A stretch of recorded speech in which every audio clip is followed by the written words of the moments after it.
सुप्रभात मित्रांनो, स्वागत आहे तुमचं एका नव्या कोऱ्या करकरीत व्लॉगमध्ये. तिकडं तेल आणायला आपण मालगाडी पाठवली आहे.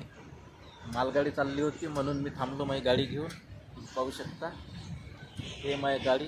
रस्ता तर एवढा टकाटक बनला, हा खतरनाक रस्ता आहे. तुम्ही पाहू शकता हे रेल्वे फाटक लागलं.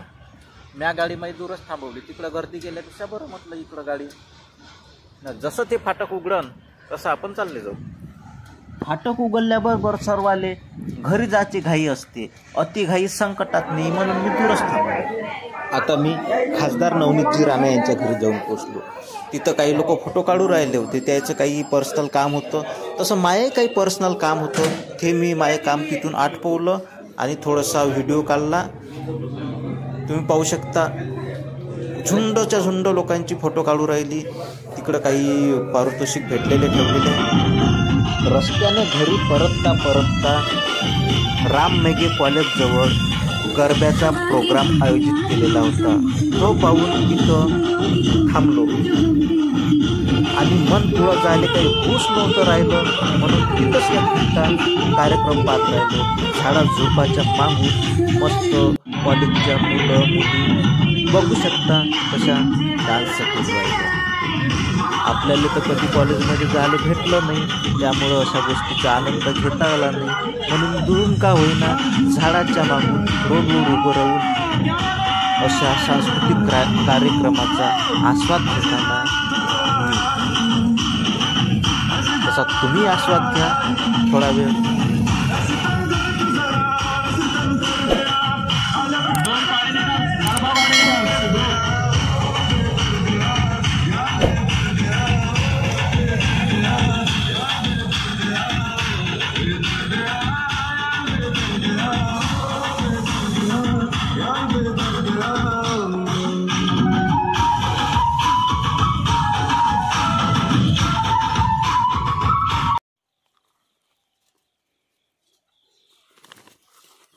अरे अरे अंगावर काय येतं.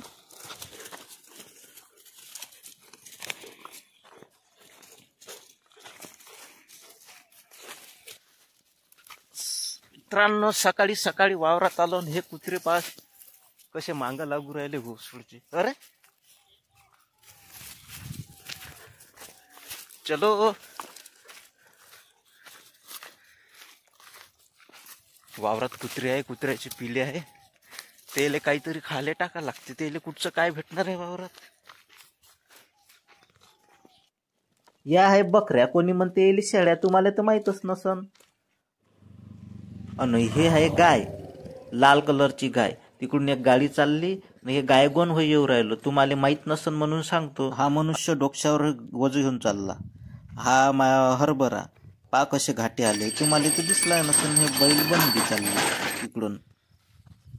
असं हरभऱ्याच्या वावरातून चालणं काही सोपी गोष्ट नाही आहे. पायाला जर जराशी जखम झाली असली, जरासं जर लागलं असलं ना, फरचटलं असा हरभऱ्याचा खार झोमते का बस.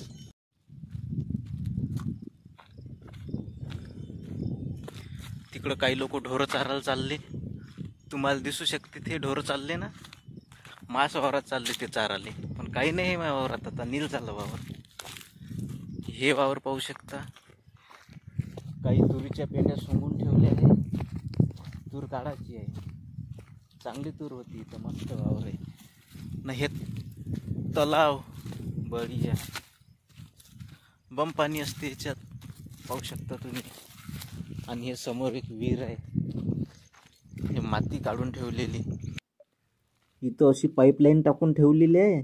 ह्या तलावातलं पाणी ह्या पाईपानं वावरात घेते न. इथच्या जवळपासचे वावर असे पिकवते लोक. तर जवळच्याच वावराला ह्या तलावाचा फायदा आहे. दूर तर काही जात नाही, पण पाण्याची पातळी वाढते बा. पाणी जर याच्यात टिकून राहिलं तर. अशा मशीना टाकल्या. आता पाणी आटलं लय पाणी होतं, बम पाणी होतं. हे इकडं मेंढर बसले आहे ना, इकडंही पाणीच होतं, बम पाणी होतं. इथं पाय ठेवायला जागा नव्हती. आता पूर्ण हरभरण गहू टाकलेलो काय ना, पूर्ण पाणी आपल्या वावरात देऊन दिलं. तो तरी फायदा झाला त्याचा. आणि तुम्ही पाहू शकता मेंढरवाल्याचं जीवन असं आहे की जिथं पाणी आहे तिथं थांबते, तिथंच पाणी पाजते आणि तिकडं चारते. कोणाचं वावर विकत घेऊन चारते, कोणाच्या वावरात फुकटातच चारते. हे एवढे मोठे मेंढर आहेत याच्याजवळ. पण पैसे लय आहे. इकडे तिकडे झापा लागते, इकडे तिकडे बसा लागते, इकडे तिकडे फिरा लागते, पण पैसा बम आहे. लय रुपयाचे खपते ते मटण होते त्याचं. हे एक भोसूरचं इकडं अलगच फिरू राहिलं मेंढूर. माझी खटखट चाललो मी पैदल आता घराकडं. तर व्हिडिओ आवडला असेल तर लाईक करा ना सबस्क्राईब करून द्या बा.